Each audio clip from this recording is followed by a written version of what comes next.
Welcome, everybody, to another episode of the Wrestling vs. the World podcast. If you're enjoying today, sweet. If not, what the hell ever. Episode 163.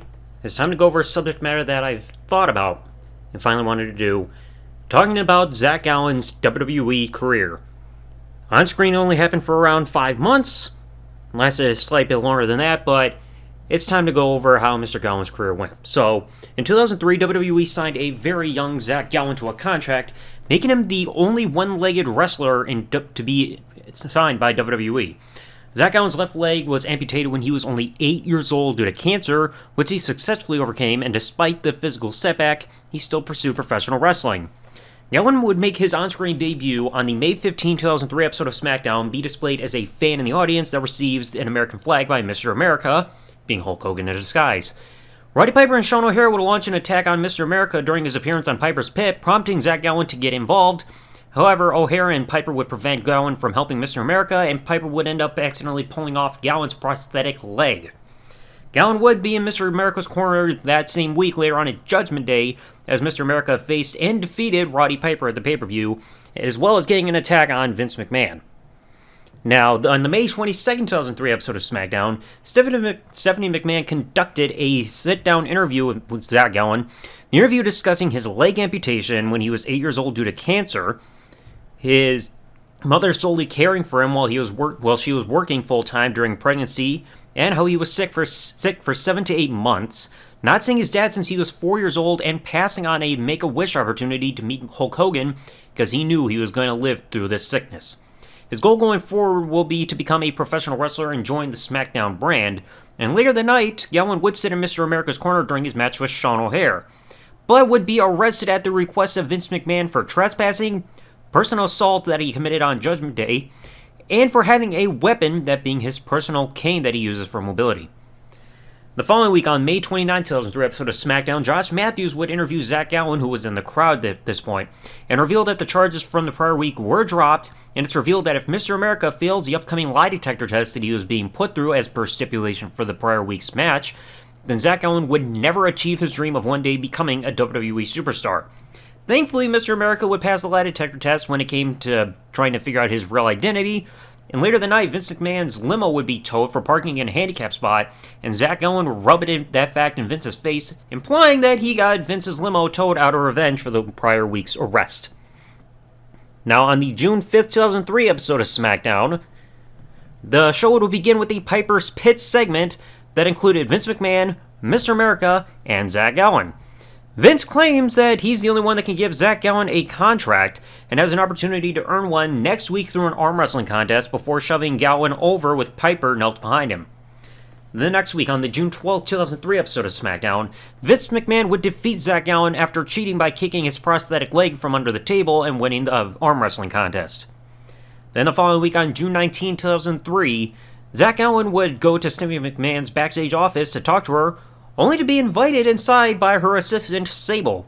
Sable would serenade and make other advances at Gowen in the office, even getting on top of him on Stephanie's desk before slapping him in the face, and revealing that her advances were just a ruse to embarrass him, with Vince also being in on the charade and mocking him a little bit later on during the show about the state of his leg and having wood and everything. Then the next week, June 26, 2003 episode of SmackDown, Vince McMahon invited Zach Gowen and Stephanie McMahon to the ring, and Vince claimed that he wants to be Zach Gowen, wanting to be someone who spit in the face of death, as well as claiming that he wanted to apologize to Gowen for their bad blood.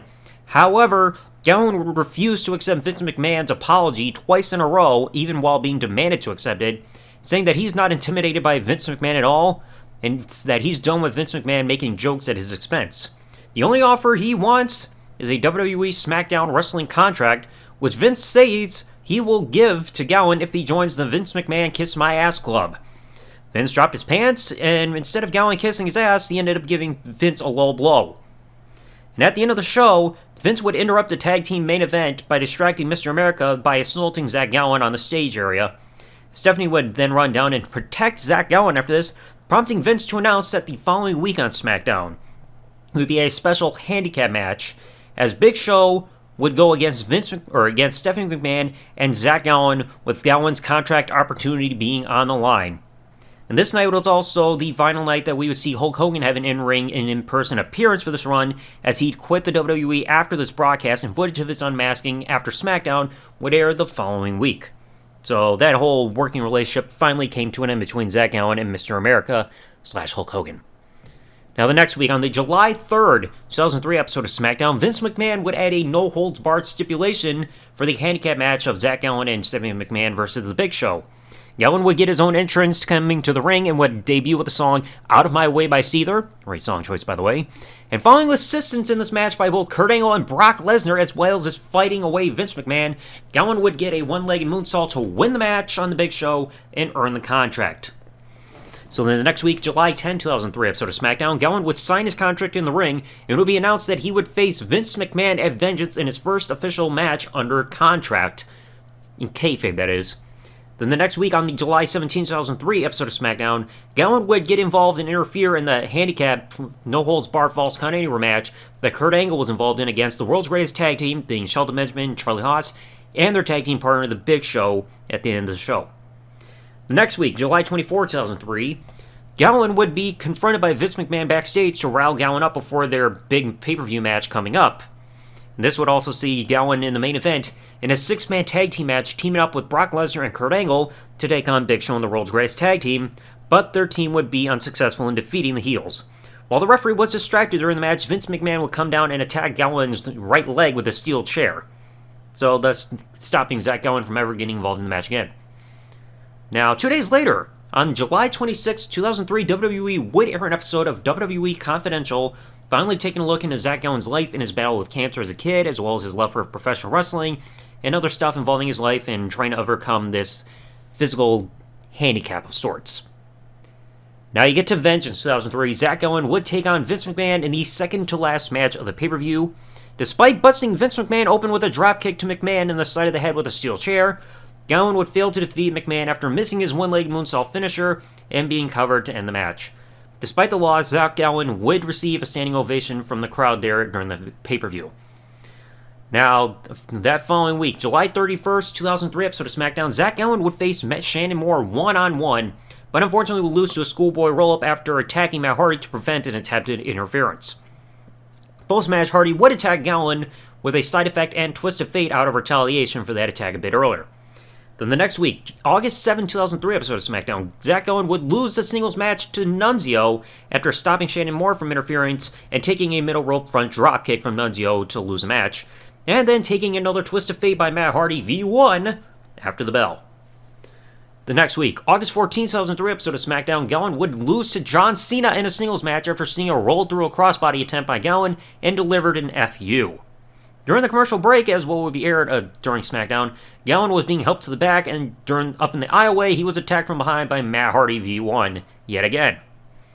Then the next week was a bit of a turbulent show for him. On the August 21st, 2003 episode of SmackDown, Gowen would break his personal cane over the back of Matt Hardy to cost him a match against Rey Mysterio, but this wasn't all for Gowen on this night. He would be forced into a singles match against Brock Lesnar, which he would win via disqualification after taking a nasty chair shot to the head, and then would have his leg broken in kayfabe after taking an F5 while being severely bloodied into the ring post right in front of his own mother and in his hometown of Detroit, Michigan.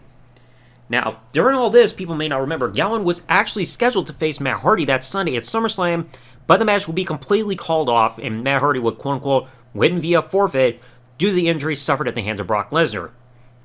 A couple weeks later on SmackDown, September 4, 2003, Lesnar would have one of the most infamous segments of his run here when he would take Zach Gowen, who was in a wheelchair, and shove him down a flight of stairs to temporarily write him off television. Even though in real life Zach Gowen was not involved in the stunt, he decided to let a stuntman take this due to the personal dangers that he felt was going to happen with the stunt. So Zach Gowen would be off television for almost an entire month and would return on screen on the October 2nd, 2003 episode of SmackDown through a satellite interview to hype up his return the following week's episode of SmackDown without actually truly addressing the Brock Lesnar and the attack on him from the month prior. So in his return match on October 9, 2003, Zach Gowen would face Shannon Moore in his return match, but would lose after taking a swinging neckbreaker from Shannon Moore following interference by Matt Hardy V1 to stop his single leg moonsault yet again. Unfortunately, Gowen would not appear the following week on SmackDown for the October 16, 2003 episode, but it was announced that he would be booked to face Matt Hardy one-on-one at No Mercy. And at the pay-per-view, Zach Gowen would successfully defeat Matt Hardy in a singles match at the pay-per-view, making this his only decisive televised singles victory in the WWE. And unfortunately, Zach Gowen's final match would happen later that same week on SmackDown, October 23rd, 2003, when he would lose a singles match to Tajiri after missing his one-legged moonsault, taking a vicious super kick right to the face. Post-match, Zach Gowen would take a double STO by Tajiri's associates Akira and Sakota, leaving him with a legit concussion from the impact. And unfortunately, Zach Gowen would not return to WWE television or WWE at all after this, and was completely released from his contract in February of 2004. Now, it's been stated through interviews that Zach Gowen was also dealing with substance and alcohol issues around this time, as well as getting heat from the boys due to his sudden shot into the position he was in upon his debut, but thankfully since then, Zach Gowen has returned to wrestling and has overcome his demons, which I am very proud of him for, and I have seen him also wrestle in person a few times, and the dude's really damn good. I'm glad to see him turn his life around and also overcome his physical disability and try to make a positive influence on other people through motivational speaking, doing DDP yoga, so on and so forth.